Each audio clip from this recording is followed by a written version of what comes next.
Ok, les traigo el día de hoy un caso que podría tomarse como un spin-off de un caso anterior que traje, pero no exactamente, ahorita les voy a explicar por qué. Pero les voy a empezar a contar la historia tal cual como la tengo escrita. El 2 de julio de 1966, tres jóvenes mujeres, Ann Miller, de 21 años, Patricia Bluff, de 19, y Renee Bruhl, de 19 también, dejaron sus hogares en Illinois con la intención de pasar un sábado tranquilo y relajante en el Indiana Dunes State Park, un extenso parque ubicado a las orillas del lago Michigan. Ellas no sabían que aquel día, que parecía ser solamente o prometer ser simplemente un día caluroso, relajado y tranquilo, se convertiría en el inicio de un oscuro e inexplicable misterio que incluso ahora, 60 años después, todavía no se resuelve. Este parque, ubicado cerca de Chicago, de hecho está muy cerca del famoso Triángulo de Michigan, historia que ya les conté, o más bien caso que ya les traje en el episodio 69 de este mismo programa. Si quieren saber más detalles, pues ahí está el episodio 69, pero en resumen es un lugar donde han ocurrido muchas desapariciones inexplicables, muchos avistamientos ovnis, caídas de aviones, entre otras cosas que se asemejan a los demás triángulos de este estilo en el mundo, como el famosísimo Triángulo de las Bermudas. Hay uno en Rumanía. En Alaska hay uno también. Bueno, no está dentro, pero está muy cerca, o sea, ya, porque me fui a revisar el mapa para ver si entraba en el triángulo, y aunque está por la zona, está a un par de kilómetros de distancia de la delimitación del Triángulo de Michigan, pues el Indiana Dunes State Park no entra, pero este lugar, este parque estatal, también tiene una serie de desapariciones, si bien no tan pegándole a lo sobrenatural, sí son desapariciones bastante extrañas, y son muchas, también por ser un parque tan grande. E incluso estaba pensando que en algún momento puedo traer, porque son casos pequeños, una recopilación de muchas desapariciones de este lugar. Déjenme saber si les interesa que traiga este tema o no. Pero por ahora nos vamos a centrar en el caso de Ann, de Patricia y de Renee. Un caso conocido como el misterio del Indiana Dunes State Park. Esa mañana, Ann, quien conducía un auto Buick de 1955... Uy, un clásico. Aunque en ese momento tenía solo 11 años. Ah, bueno. Como el carro que traigo yo ahorita, que tiene como unos 11 años. Recogió a Patricia en su casa en Westchester, Illinois. A ver si lo dije bien, Westchester. Está complicado. Illinois. Es el Chester del oeste. Exacto. Más o menos a las 8 de la mañana la recogió y después ambas fueron a la casa de Renee en el oeste de Chicago. Desde ahí, ellas pasaron solamente a una tienda a comprar loción para broncearse y después se dirigieron hacia el parque. Al llegar, cerca de las 10 de la mañana, Ann estacionó el auto en el estacionamiento que está en un costado del lugar, y las tres mujeres caminaron hasta un lugar a unos 100 metros de la orilla del lago Michigan, cerca de unas filas de árboles que les proporcionaban algo de sombra, pues para esa hora, incluso aunque era muy temprano por la mañana, ya el sol empezaba a sentirse muy intenso, llegando a estar incluso cerca de los 30 grados centígrados para las 11:12 del día. Tras instalarse, se quitaron su ropa exterior, revelando así sus coloridos trajes de baño, que se convertirían en detalles claves para la investigación. Se me hace extraño escuchar ropa exterior. O sea, es completamente correcto, pero... o sea, cuando lo estaba investigando, me acuerdo que lo vi y dije, ¿qué es esto? Lo estuve checando así en el traductor y dije, pues que sí es eso. Porque si dices, ¿cómo se dice? O sea, se quitaron la ropa, suena a que te quedas desnudo. Sí, claro. Pero cuando traes ropa...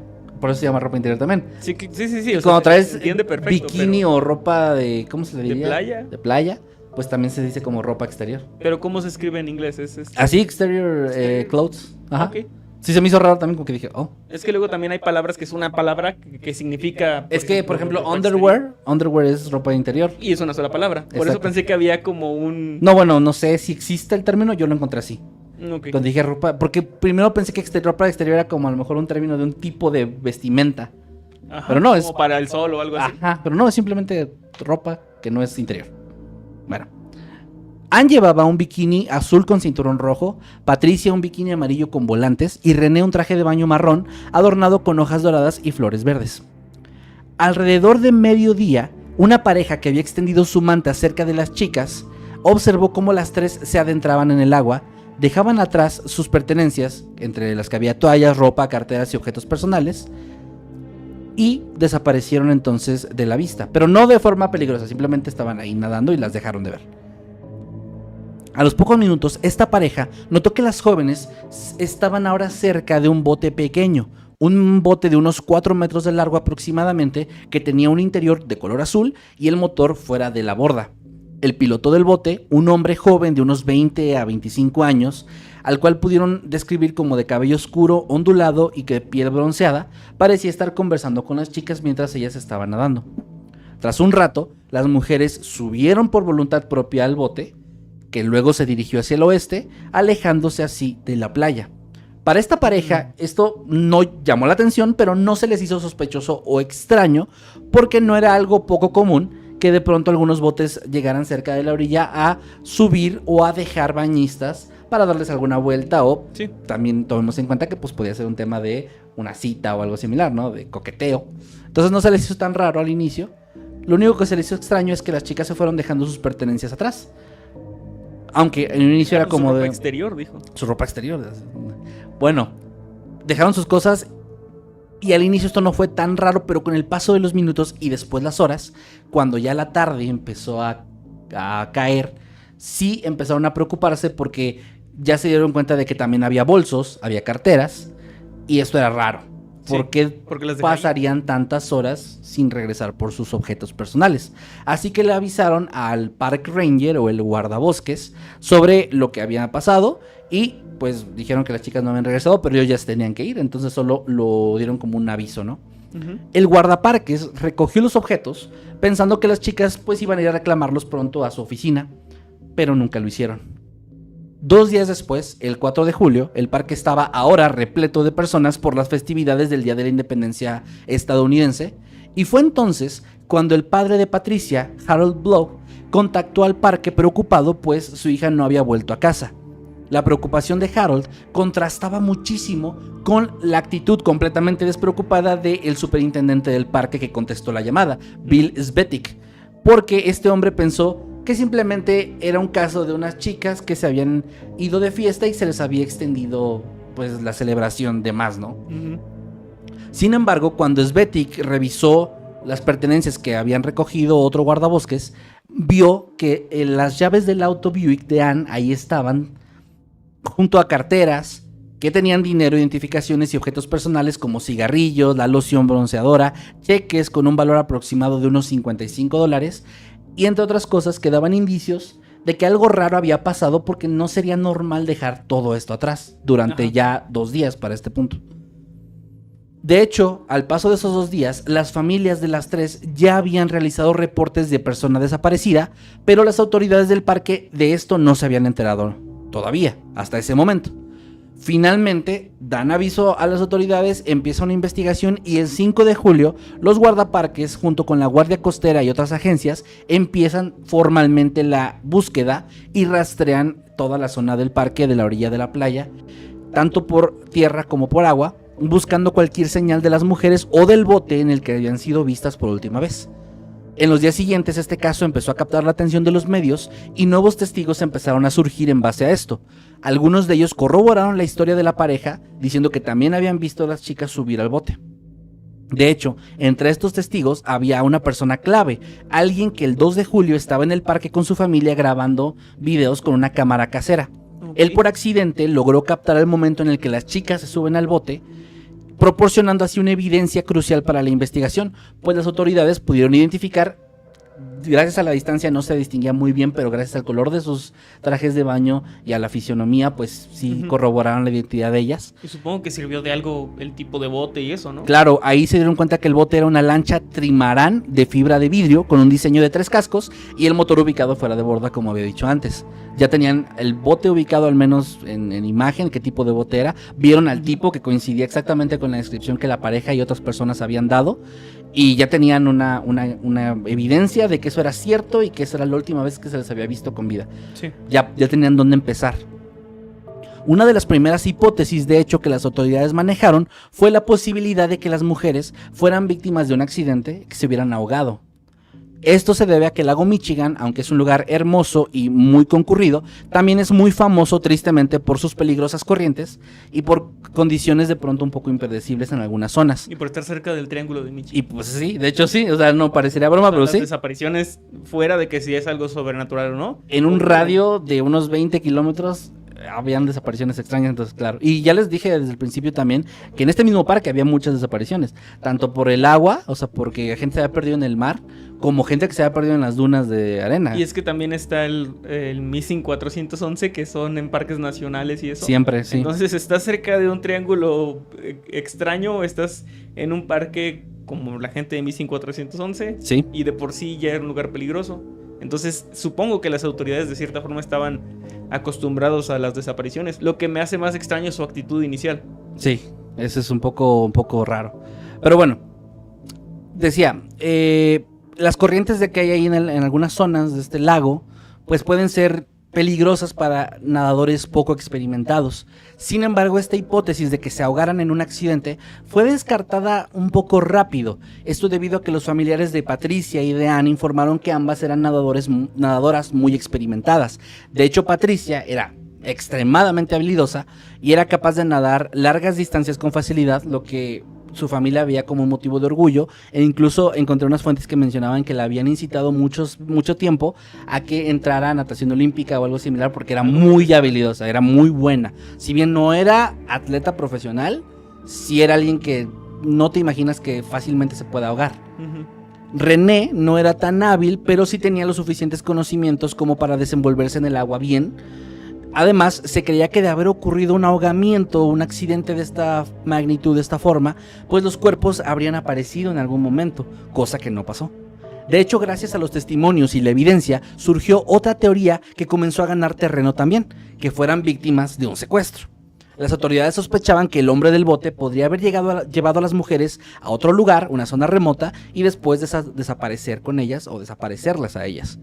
Esta idea pues parecía plausible, especialmente después de los testigos que afirmaron haber visto a las mujeres, o a 3 mujeres que coincidían con la descripción de Anne, Patricia y René, caminando horas más tarde, cerca de las 5 de la tarde, en unas dunas y comiendo algo antes de abordar a un segundo bote, un bote mucho más grande, un crucero de cabina Troyan de aproximadamente 8 metros de largo, que fue visto navegando también hacia el oeste, con las 3 mujeres a bordo acompañadas por 3 hombres.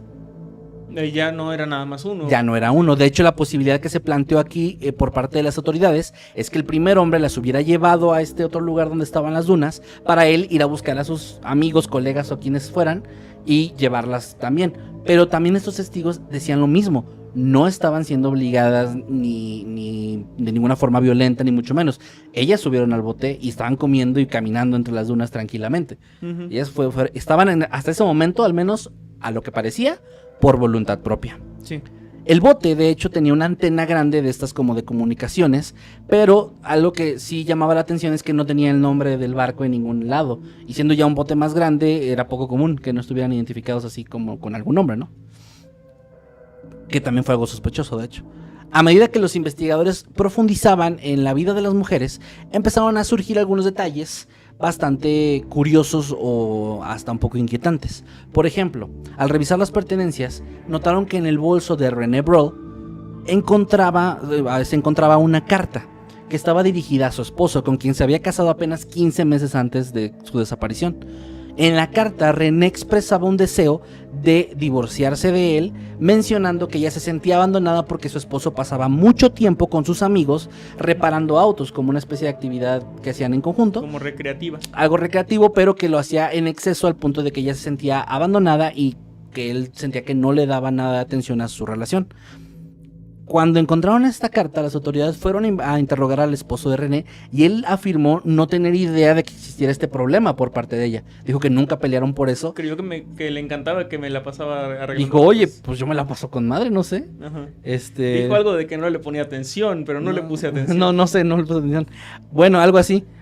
A esto podría sonar muy sospechoso, pero aquí la familia y amigos de René saltaron un poquito también en sus declaraciones a decir, bueno, es que sí había este problema, pero ellos no eran una pareja de problemas. Ella nunca nos contó que fuera el violento, abusivo, ni mucho menos. Simplemente era pues uno de estos hombres que de repente no tienen bien claras sus prioridades y a lo mejor descuidan a su pareja. De hecho, algunos de los familiares directos de René dijeron que creían que la carta ella la había escrito como una forma de desahogarse y que no era realmente algo que pensara ni siquiera darle a su esposo. Ajá. Y que por eso la traía. Pero las autoridades estaban sospechando que el hecho de que trajera esta carta y que hubiera un tema ahí de problemas personales pudiera tener que ver con que ella quisiera desaparecer o buscar una nueva vida o escapar de alguna manera. Obviamente lo veían desde este lado, ¿no? Más, pues sí, más realista. O sea, suena a una posibilidad. Entonces, plausible. Esto como que planteó también la idea de que pudieran haber escapado las 3 mujeres. Ahorita van a ver por qué no nada más ella sería la única que querría escapar. Sí. Ahorita vamos a ver eso. Después de esto, la investigación empezó a irse por otros lados y hubo una cosa que captó inmediatamente la atención de los investigadores muy rápido y de forma que casi opacó lo de la carta de René. Anne y Patricia, como contexto, ellas se habían conocido ya siendo mayores de edad en los establos donde cuidaban a sus caballos, pues tenían un gran amor por este arte, por los caballos y por la ecuestria. Ecuestre, sí. Sí, la actividad ecuestre. Bueno, y René, por otro lado, era excompañera de la escuela secundaria Provisto West de Patricia, o sea, habían sido compañeras ahí, y en algún punto también, por este mismo amor a los caballos, se había unido a las actividades que hacía Anne con Patricia, y las 3 se volvieron extremadamente unidas. No era raro verlas todo el tiempo juntas, planeando sus paseos a caballo o escapadas de fin de semana como la que hicieron al lago Michigan, al Indiana Dunes State Park. Especialmente, mucha gente las reconocía en una taberna en Hopkins, Illinois, donde ellas normalmente iban después de estas actividades a pasar horas ahí bebiendo y platicando y jugando. De hecho, Patricia y Anne frecuentaban mucho los establos de la zona, donde no solamente montaban a caballo, sino que también tenían contacto con gente involucrada en un lado muy oscuro de las apuestas y los negocios equinos. Tengo que dar un poco más de contexto aquí en la historia, y es que en esos mismos años había en este submundo un hombre llamado Silas Janey, un propietario de establos, comerciante y entrenador de caballos, que además era conocido no solamente por esto, sino por su implicación en diferentes crímenes de fraude y asesinato de caballos para cobrar seguros. Además de esto, también era una especie de gángster o mafioso, porque él estaba muy metido en las apuestas y mandaba a su gente, o él mismo iba, con mucha brutalidad a cobrar o recuperar deudas de las personas que apostaban con él, por haciendo cosas como intimidación, incendios provocados o hasta se sospechaba asesinato. Entonces, ellas tenían cierto contacto o estaban muy cerca de ese mundo. Janey, de hecho, junto con su hermano George, estaba envuelto en esa época en una disputa familiar muy grave que había culminado en varios incidentes, entre los que destacaba un atentado con una autobomba que mató a una joven inocente en 1965. ¿Por qué les cuento todo esto? Porque resulta que aunque ninguna de estas 3 mujeres parecía estar relacionada directamente con estas personas, había 2 cosas. La primera, los testigos, bueno, más bien los amigos, los familiares de ellas, especialmente de Anne, habían dicho que una ocasión, en esos meses previos a la desaparición, ella había llegado de pronto con una cicatriz en la cara. Una herida, que cuando le preguntaron qué le había pasado, ella no quiso decir, se mostró nerviosa, con miedo, y lo único que llegó a comentar es que tenía relación con la gente del sindicato. Término con el que, según pude investigar, se le conocía al grupo criminal de Silas Janey. Ajá, nomás la gente, digo. La gente, exactamente, me identifiqué mucho porque así es como uno ubica de repente de que la gente, ya sabes a quién te refieres. Sí. Estas conexiones empezaron a multiplicarse y a hacerse más graves cuando en los teléfonos que habían dejado atrás, más bien en las agendas que habían dejado atrás Patricia y Anne, encontraron números de teléfono que tenían el apellido Janey. O sea que ellas sí tenían algún contacto, habían agendado a alguien de esta familia o de estas personas peligrosas. Pero eso no fue todo. En medio de la investigación surgieron testimonios de amigas de Anne que afirmaron que ella estaba de hecho embarazada para julio de 1966, con 3 meses de gestación. Siendo soltera, ella tenía la intención de acudir a un hogar para madres solteras, y esto dio lugar a otra hipótesis: la posibilidad de que Anne, o tal vez también Patricia, estuvieran buscando realizar un aborto clandestino, un procedimiento altamente peligroso y completamente ilegal en 1966. Según varios testigos, ese día, el 2 de julio, habían visto a una persona en la playa, Ralph Largo Jr. ¿Quién es este tipo? Bueno, él formaba parte de una familia, que a su vez era un grupo criminal, que se dedicaban a realizar abortos clandestinos a las orillas del lago Michigan y en otras áreas del estado, utilizando un bote donde hacían los procedimientos que utilizaban también como su casa, y con ese se movían y escapaban de las autoridades. Y había testigos que lo habían visto ese mismo día ahí. De hecho, Ralph coincidía con la descripción del hombre que la pareja había visto platicando con ellas cuando subieron al primer bote, al bote pequeño. Ajá. Que tendría sentido subir a un bote para luego ir a otro y así como despistar, ¿no? Exactamente. De hecho, tendría mucho sentido con una actividad clandestina de este estilo. Me estoy haciendo ya mis teorías. Sí, ahorita platicamos cómo quedan las teorías. Sin embargo, Ralph, aunque sí fue interrogado por las autoridades, negó cualquier implicación y no se pudieron encontrar pruebas concretas que lo vincularan con el caso. A pesar de esto, algunos medios continuaron promoviendo esta hipótesis, sugiriendo que las mujeres podrían haber sido llevadas en el bote para someterse al procedimiento y que algo pudo haber salido mal, resultando en la muerte de una o más de estas chicas, y según esta teoría, los responsables para encubrir el incidente habrían decidido asesinar a las mujeres para eliminar cualquier testigo potencial. Esa era mi teoría, sí. Sin embargo, esta teoría nunca ha sido confirmada, aunque la posibilidad de una conexión con la red de abortos clandestinos y con las actividades criminales de la familia Janey, pues todavía persiste como algo tan aterrador como plausible, porque sí hay mucho donde conectarlo. O sea, no nada más es... Ellas andaban metidas en el negocio de los caballos y estaban en todos los establos y las apuestas. Además tenían en su agenda a estas personas criminales, y además René estaba embarazada y era madre soltera. Bueno, no, perdón, René no, Anne estaba embarazada y iba a ser madre soltera, entonces sí cuadra. Pero también sus familiares y amigos dijeron que no había mencionado en ningún momento tener la intención de realizarse un aborto.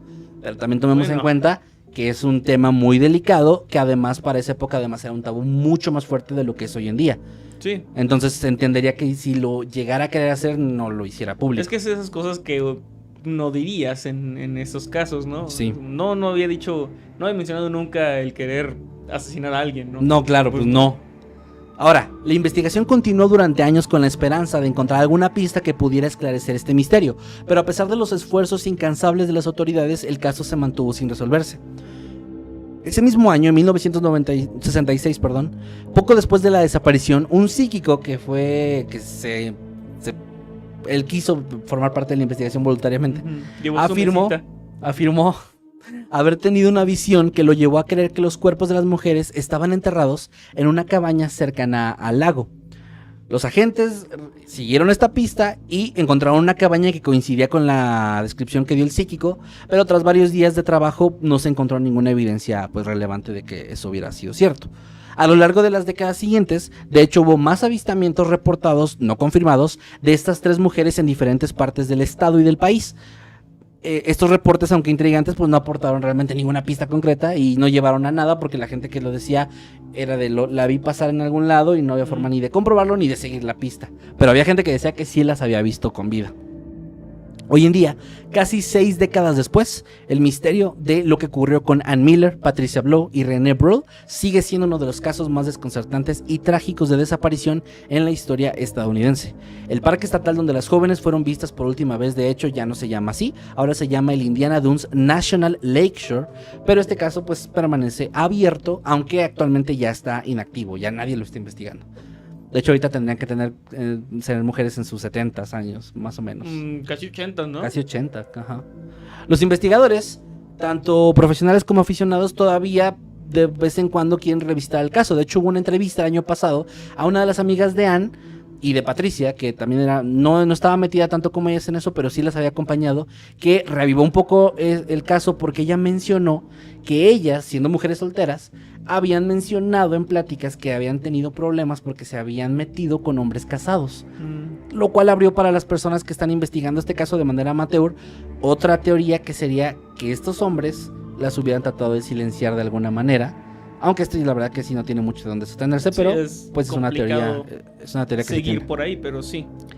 Muchas personas pues todavía se siguen preguntando qué habrá pasado con ellas, si fueron víctimas de un accidente fatal, o de un asesinato planificado, o de este aborto clandestino que hubiera terminado mal y que hubiera terminado pues también con sus vidas de una u otra forma. Sin embargo, pues las respuestas son muy pocas, dejando el destino de estas 3 mujeres jóvenes como uno de los mayores misterios en la historia de este enigmático parque estatal, ahora parque nacional, del cual, como les dije al principio, podría, si quieren, traer más casos de desapariciones, porque hay casos de Jane Doe, de gente que se lo tragaron la arena, las dunas, que se perdieron en las dunas, atropellamientos a gente que nunca se supo quiénes eran, como no tenían, o sea, nunca se descubrió su identidad. Hay cosas chidas. No, les voy a adelantar que nada cerca de lo sobrenatural, por eso decía que esto podría ser una especie de spin-off del Triángulo de Michigan, pero no tanto, porque acá no encontré ninguno que tuviera esta índole más de fantasmas, ovnis o cosas así, pero sí raros y sobre todo interesantes. Entonces, déjenme saber si quieren que traiga esto en algún otro episodio, pero por el momento la historia de estas chicas lamentablemente pues llega ahí a su fin. Ok, muy interesante, muy buen tema. Yo sí me voy por la teoría del aborto. Yo creo que ahí salió algo mal y obviamente las amigas no se iban a quedar así nada más. Y hasta tuvieron que silenciar para hasta tiene encubrirse. Sentido, o sea, de que quisieran acompañarla. Claro. Para que no estuviera sola. O sea, sí, tristemente sí tiene mucho sentido. Además debe ser muy difícil operar con el vaivén de las olas sobre un barco. Pues sí. Fuera de broma, o sea, debe ser bien complicado, güey. Sí, no, yo no dije que era broma. Pues bueno, ahí cierro mi caso. Algunos superchats. Ojalá que les haya gustado. Sí, muy buen tema, la verdad, sí, muy buen tema.